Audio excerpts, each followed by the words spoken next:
Hello അസ്സലാമലൈക്കും. അപ്പോൾ ഇന്ന് ഞാൻ വന്നിട്ടുള്ളത് ഒരു ചിക്കൻ പൊക്കവട റെസിപ്പിയുമായിട്ടാണ്. നമുക്ക് കടയിൽ കിട്ടുന്ന അതേ രുചിയിൽ നമുക്ക് വീട്ടിൽ തന്നെ തയ്യാറാക്കി എടുക്കാവുന്ന ഒരു വീഡിയോ ആണ് കേട്ടോ. അപ്പോൾ ആരെങ്കിലും എൻ്റെ ചാനൽ സബ്സ്ക്രൈബ് ചെയ്യാതെ കാണുന്നുണ്ടെങ്കിൽ പ്ലീസ് ഒന്ന് സബ്സ്ക്രൈബ് ചെയ്ത് സപ്പോർട്ട് ചെയ്യണേ. അപ്പോൾ തൊട്ടടുത്ത് കാണുന്ന ബെല്ലൈക്കനിൽ ഒന്ന് ടച്ച് ചെയ്താൽ അപ്പോൾ ഓൾ എന്ന ഓപ്ഷൻ വരും. അതിൽ ഓൾ എന്ന ഓപ്ഷനിൽ ക്ലിക്ക് ചെയ്താൽ ഞാനിടുന്ന എല്ലാ വീഡിയോസും നിങ്ങൾക്ക് കിട്ടുന്നതാണ്. അപ്പോൾ നമുക്ക് പെട്ടെന്ന് തന്നെ വീഡിയോയിലോട്ട് പോവാം. അപ്പോൾ ഇതിനായിട്ട് ഞാൻ കുറച്ച് ചിക്കൻ എടുത്തിട്ടുണ്ട് കേട്ടോ. അത് ചെറിയതായി കട്ട് ചെയ്തെടുത്തിട്ടുണ്ട്. അധികം കുറച്ച് മഞ്ഞൾ ഞാൻ മുന്നേ ചേർത്ത് വെച്ചിട്ടുണ്ടായിരുന്നതായിരുന്നു.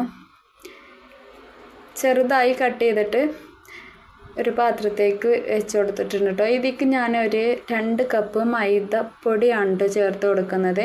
പിന്നെ ഇഞ്ചിയും വെളുത്തുള്ളിയും നല്ലവണ്ണം ചതച്ചെടുത്തതാണ് കേട്ടോ, അതും പാടെ ചേർത്ത് കൊടുത്തിട്ടുണ്ട്. പിന്നെ ഒരു പച്ചമുളക് ചേർത്ത് കൊടുത്തിട്ടുണ്ട്. കുറച്ച് വേപ്പിലയും പാടെ ചേർത്ത് കൊടുത്തിട്ടുണ്ട്. ഇനി ആവശ്യത്തിനുള്ള ഉപ്പും പാടെ ചേർത്ത് കൊടുക്കാം. കുറച്ച് മുളകും പൊടി ചേർത്ത് കൊടുത്തിട്ടുണ്ട്. ഇനി ആവശ്യത്തിന് ഒരു തുള്ളി അപ്പസോഡ ചേർത്ത് കൊടുത്തിട്ടുണ്ട്. പിന്നെ ഒരു 1/4 സ്പൂണ് ഗരം മസാലയും പാടെ ചേർത്ത് കൊടുത്തിട്ടുണ്ട്. പിന്നെ 1 സ്പൂണ് വലിയ ജീരകം അങ്ങനെ ചേർത്ത് കൊടുത്തിട്ടുണ്ട്. ഇത് വേണമെങ്കിൽ പൊടി വേണമെങ്കിലും ചേർത്ത് കൊടുക്കാം കേട്ടോ. ഇനി ഇത് ഫസ്റ്റ് നന്നായിട്ടൊന്ന് മിക്സാക്കി എടുക്കാം. വെള്ളമൊന്നും ചേർക്കാതെ കൈകൊണ്ട് നന്നായിട്ടൊന്ന് മിക്സാക്കി എടുക്കാം കേട്ടോ. ഇനി ഇതിലേക്ക് കുറച്ച് വെള്ളം ചേർത്തുകൊണ്ട് നന്നായിട്ടൊന്ന് മിക്സാക്കി എടുക്കാം. ഇതിൽ നല്ലവണ്ണം വെള്ളം ചേർക്കരുത് കേട്ടോ, കുറച്ച് ചേർത്ത് നോക്കുക. അത് എന്നിട്ട് വേണം കേട്ടോ മിക്സ് ചെയ്യാൻ വേണ്ടിയിട്ട്. ഞാൻ 1 ഗ്ലാസ് വെള്ളം ചേർത്ത് കൊടുത്തിട്ടുണ്ടായിരുന്നു കേട്ടോ. കണ്ടില്ലേ, ഈ ഒരു രീതിക്കാണ് കേട്ടോ നമുക്ക് മാവ് കിട്ടേണ്ടത്. ഇനി ഞാൻ ചട്ടി ഗ്യാസിൽ വെച്ച് കൊടുത്തിട്ടുണ്ട്. ഫസ്റ്റ് നമ്മൾ ഹൈ ഫ്ലെയിമിൽ ഇട്ട് കൊടുക്കാം. പിന്നെ അതിലേക്ക് നമ്മൾ ഇത് ചേർത്ത് കൊടുത്തതിന് ശേഷം നമുക്ക് പറ്റ ലോ ആക്കിയിട്ട് ഇതൊന്ന് വേവിച്ചെടുക്കണം കേട്ടോ. അല്ലെങ്കിൽ നമ്മൾ ചിക്കന് വെന്തിട്ടില്ലല്ലോ, ചിക്കൻ വേവില്ല. ഫസ്റ്റ് പുറഭാഗം ഫസ്റ്റ് കരിഞ്ഞ് പോവുകയും ചെയ്യും. അപ്പോൾ പറ്റ ലോ ആക്കിയിട്ട് വേവിച്ചെടുക്കാം.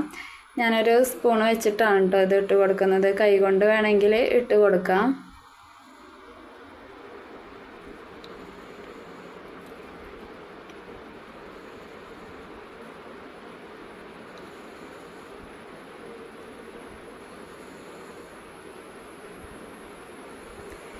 ഇനി ഒരു സൈഡൊന്ന് ആയതിന് ശേഷം ഒന്ന് മറിച്ചിട്ട് കൊടുക്കാം കേട്ടോ, ഫുള്ളായിട്ടൊന്ന്.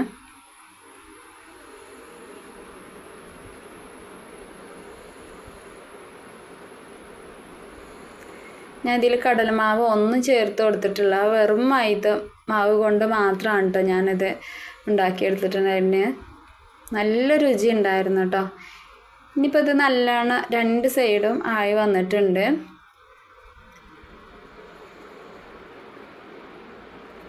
ഇതിലേക്ക് ലാസ്റ്റ് കുറച്ച് വേപ്പിലയും പാടെ ചേർത്തിട്ട് ഇത് എണ്ണയിൽ നിന്ന് കോരിയെടുക്കാനാകുമ്പോൾ കുറച്ച് വേപ്പിലയും പാടെ ചേർത്തിട്ട് കോരിയെടുക്കാം കേട്ടോ. അപ്പോൾ ഭയങ്കര ഒരു ടേസ്റ്റിയാണ് കേട്ടോ.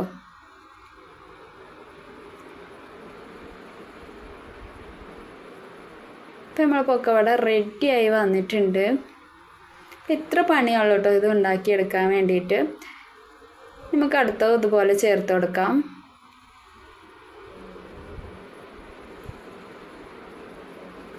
കുട്ടികളൊക്കെ സ്കൂളിട്ട് വരുമ്പോഴേക്കും നമുക്ക് പെട്ടെന്ന് തയ്യാറാക്കി എടുക്കുകയും ചെയ്യാം. അവർക്ക് ഇതൊക്കെ കാണുമ്പോൾ ഭയങ്കര ഒരു ഇഷ്ടമാവും കേട്ടോ. അപ്പം നമുക്ക് പെട്ടെന്ന് ഉണ്ടാക്കിയെടുക്കുകയും ചെയ്യാം.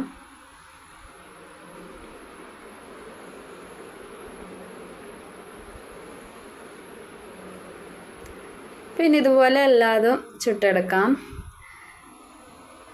അപ്പോൾ ഫുള്ളായിട്ട് ഞാൻ ചുട്ടെടുത്തിട്ടുണ്ട് കേട്ടോ. പൊക്കവടയൊക്കെ റെഡിയായി വന്നിട്ടുണ്ട്. അപ്പോൾ വീഡിയോ ഇഷ്ടപ്പെട്ടാൽ ലൈക്ക് ചെയ്യാനും റിലേറ്റീവിനും ഫ്രണ്ട്സിനും ഒക്കെ ഒന്ന് ഷെയർ ചെയ്യാനും മറക്കരുത്. എങ്ങനെ ഉണ്ടായിരുന്നു എന്നുള്ളത് കമൻറ്റ് ചെയ്യാനും മറക്കരുത്. അപ്പോൾ ചാനലൊന്ന് സബ്സ്ക്രൈബ് ചെയ്യാനും മറക്കരുത്. അപ്പോൾ നമ്മൾ അടിപൊളി പൊക്കവട റെഡി